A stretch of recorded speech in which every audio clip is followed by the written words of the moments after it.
Love forgives.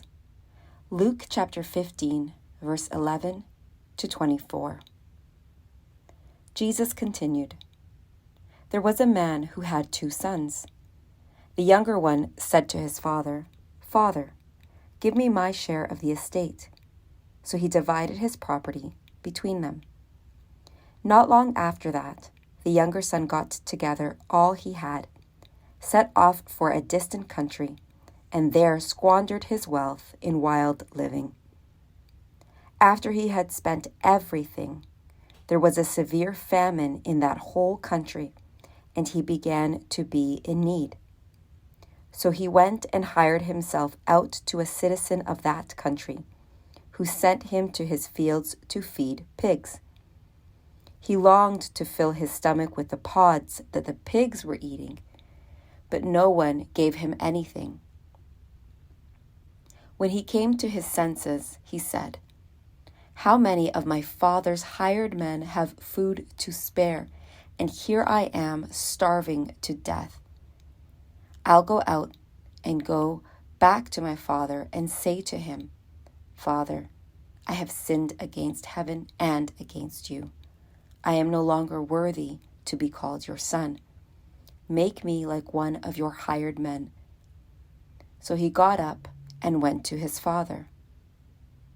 But while he was still a long way off, his father saw him and was filled with compassion for him. He ran to his son, threw his arms around him, and kissed him. The son said to him, 'Father, I have sinned against heaven and against you.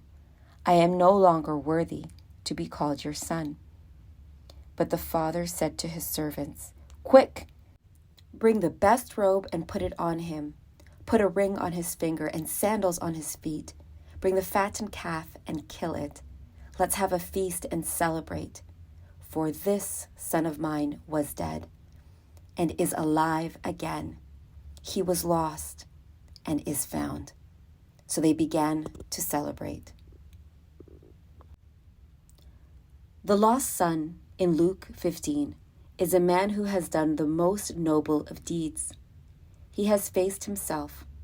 Perhaps this is the first fearsome work of being forgiven.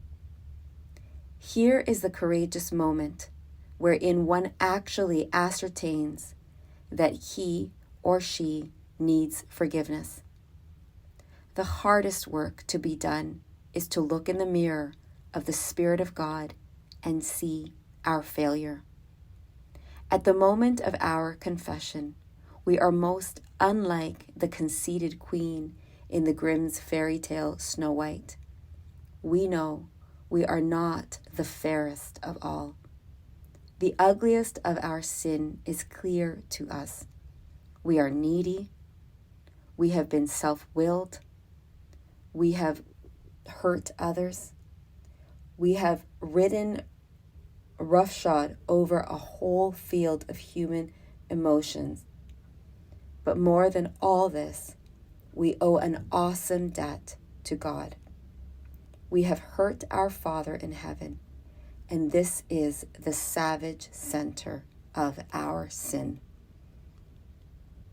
We then make a decision about ourselves.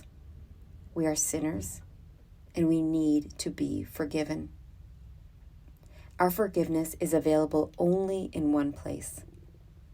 We cannot forgive ourselves by ourselves, or we would already have done so. The source of our forgiveness can only be found in the hearts of those our self-will has hurt.